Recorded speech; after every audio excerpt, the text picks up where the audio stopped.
Welcome back to my YouTube channel life in Malnad. ಇನ್ನು ಯಾರೆಲ್ಲ ನನ್ನ ಚಾನಲ್ನ ಸಬ್ಸ್ಕ್ರೈಬ್ ಮಾಡದೆ ನೋಡ್ತಾ ಇದ್ದೀರಾ, ಪ್ಲೀಸ್ ಸಬ್ಸ್ಕ್ರೈಬ್ ಮಾಡ್ಕೊಳ್ಳಿ. ಹಾಗೆ ಪಕ್ಕದಲ್ಲಿರೋ ಬೆಲ್ ಐಕನ್ನ ಕ್ಲಿಕ್ ಮಾಡ್ಕೊಳ್ಳಿ, ಸೊ ದಟ್ ನಾನು ಏನೆಲ್ಲ ಹೊಸ ವಿಡಿಯೋ ಹಾಕ್ತೀನಿ ಆ ನೋಟಿಫಿಕೇಶನ್ ಫಸ್ಟ್ ನಿಮಗೆ ಬರುತ್ತೆ. ಹಾಗಾದರೆ ಇವತ್ತಿನ ವಿಡಿಯೋ ಸ್ಟಾರ್ಟ್ ಮಾಡೋಣ ಬನ್ನಿ.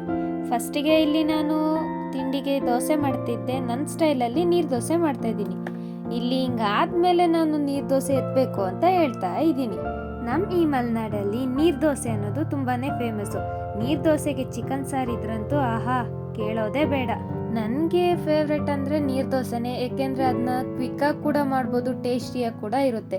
ಏನಿಲ್ಲ, ರಾತ್ರಿ ಅಕ್ಕಿನ ನೆನ್ಗಾಕಿಡಿ, ಬೆಳಗ್ಗೆ ಅದನ್ನು ರುಬ್ಬಿ ಅದಕ್ಕೆ ಸ್ವಲ್ಪ ಕಾಯಿ ಹಾಕಿ ರುಬ್ಬಿ, ಅದೇ ಹಿಟ್ಟಿಗೆ ಸ್ವಲ್ಪ ಉಪ್ಪು ಹಾಕಿ ಕಲಸಿ ದೋಸೆ ಥರ ಹಾಕಿ, ಅದೇ ನೀರು ದೋಸೆ. ಇಲ್ಲಿ ನೀರು ದೋಸೆ ಹುಯ್ಯೋಕ್ಕೋಗಿ ನನ್ನ ಕೈ ಮೇಲೆ ಹಾಕೋಬಿಟ್ಟೆ.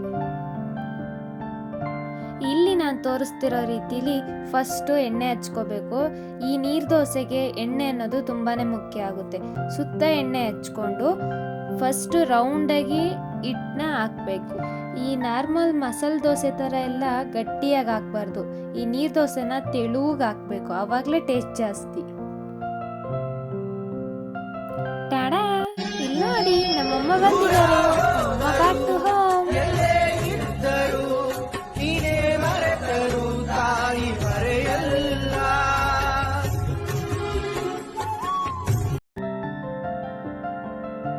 ಇಷ್ಟು ದಿನ ನಮ್ಮಮ್ಮ ಇಲ್ದಲೆ ಎಲ್ಲ ಕೆಲಸ ನಾನೇ ಮಾಡ್ತಿದ್ದೆ, ಅಡುಗೆ ಕೆಲಸ ಎಲ್ಲ ಮಾಡ್ತಿದ್ದೆ. ಇವತ್ತು ನಮ್ಮಮ್ಮ ಬಂದರು. ನಮ್ಮಮ್ಮ ಬಂದಿದ್ದ ಖುಷಿಗೆ ಅಡುಗೆ ಕೆಲಸನೆಲ್ಲ ಹಂಗೆ ಬಿಟ್ಟು ಹೋಗಿ ಸ್ನಾನ ಮಾಡ್ಕೊಂಡು ಫ್ರೆಶ್ ಅಪ್ ಆದೆ. ಫ್ರೆಶ್ ಅಪ್ ಆಗಿ ಸ್ವಲ್ಪ ಹಣೆಗೆಲ್ಲ ಇಟ್ಕೊಂಡು ದೇವ್ರ ಪೂಜೆ ಮಾಡೋಣ ಅಂತ ಬಂದೆ. ಪೂಜೆಗೆ ಅಂತ ಅಮ್ಮ ಹೂ ಕುಯ್ಯಿ ಕೊಡೋಕ್ಕೆ ಅಂತ ಬಂದರು. ಮಳೇಲಿ ಹೋಗ್ಬೇಡ, ನಾನೇ ಕುಯ್ಕೊಡ್ತೀನಿ ಅಂತ ಹೇಳಿ ಅವರೇ ಕುಯ್ಕೊಡೋಕ್ಕೆ ಅಂತ ಬಂದರು. ಹಾಗೆ ಕ್ವಿಕ್ಕಾಗಿ ಇವತ್ತು ನಾನು ಹೇಗೆ ಕಾಣಿಸ್ತಿದ್ದೀನಿ ಅಂತ ಕಮೆಂಟ್ ಮಾಡಿ, ಬೇಗ ಬೇಗ ಕಮೆಂಟ್ ಮಾಡಿ.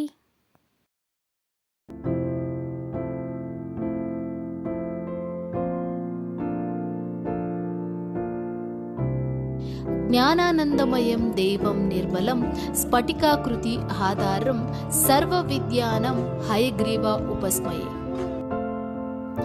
ಹಾಗೆ ಪೂಜೆ ಮುಗಿದ್ದು ನಾನು ಮಾಡಿದ ನೀರು ದೋಸೆ ತಿನ್ಕೊಂಡು ಟಿವಿ ನೋಡ್ತಾ ಕೂತಿದ್ದೆ. ಅಷ್ಟರಲ್ಲಿ ನೆನಪಾಯ್ತು ನೋಡಿ, ಈ ಥರ ಇರೋ ಅಡುಗೆ ಮನೆನ ಈ ಥರ ಮ್ಯಾಜಿಕ್ ಮಾಡ್ತೀನಿ ನೋಡಿ. ಮ್ಯಾಜಿಕ್ ಮಾಡೋಕ್ಕೇನೋ ಈಸಿ, ಮಾಡುವಾಗಿರೋದು ಹಬ್ಬ. ಅಡುಗೆ ಮನೆ ಎಲ್ಲ ಪಟ್ ಅಂತ ಕ್ಲೀನ್ ಮಾಡಿ ನೀರು ತರಕ್ಕೆ ಹೋದೆ. ಅಷ್ಟರಲ್ಲಿ ಮಳೆ ಬಂದು ಚಂಡಿಯಾಗಿ ಬಂದೆ. ಶೀತ ಆಗುತ್ತೆ ಅಂತ ತಲೆ ಎಲ್ಲ ಒರೆಸ್ಕೊಳ್ತಾ ಇದ್ದೆ. ಈ ಮಳೆಗಾಲದಲ್ಲಿ ಏನೂ ಕೆಲಸ ಮಾಡೋಕ್ಕಾಗಲ್ಲ ಫ್ರೆಂಡ್ಸ್.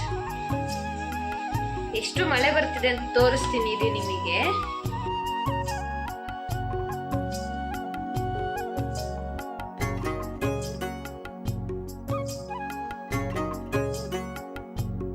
ಇದು ನನ್ನ ಹತ್ರ ಇರೋ ಡಾಲ್ ಕಲೆಕ್ಷನ್ಸ್.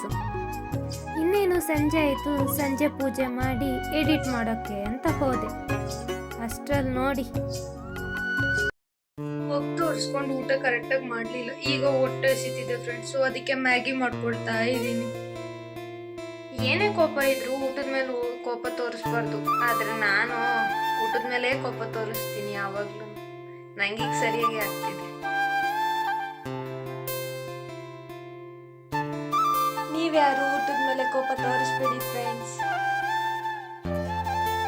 ಹಾಗೆ ಮ್ಯಾಗಿ ತಿಂತ ಟಿವಿ ನೋಡ್ತಾ ಕೂತಿದ್ದೆ.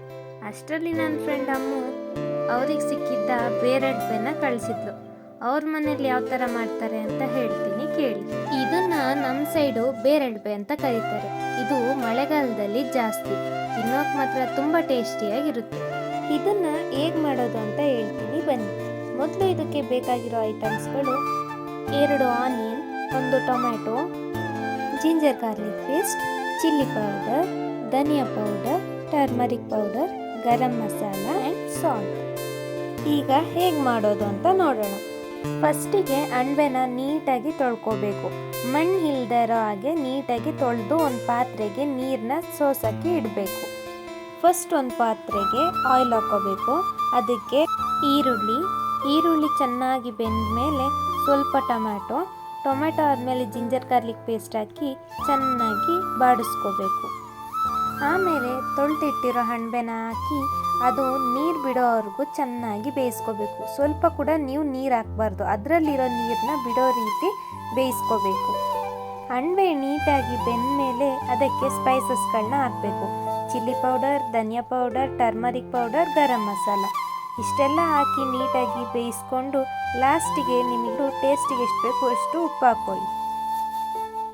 ಉಪ್ಪು ಹಾಕಿ ಚೆನ್ನಾಗಿ ಬೇಯಿಸಿ. ನಿಮಗೆ ಗ್ರೇವಿ ಥರ ಬೇಕು ಅಂದರೆ ಜಾಸ್ತಿ ನೀರು ಹಾಕಬೇಡಿ, ಸಾಂಬಾರು ಥರ ಬೇಕು ಅಂದರೆ ಸ್ವಲ್ಪ ನೀರು ಹಾಕಿ ಚೆನ್ನಾಗಿ ಬೇಯಿಸ್ಕೊಳ್ಳಿ. ಆವಾಗಲೇ ನೋಡಿ ರೆಡಿಯಾಗುತ್ತೆ ಅಣಬೆ ಪಲ್ಯ.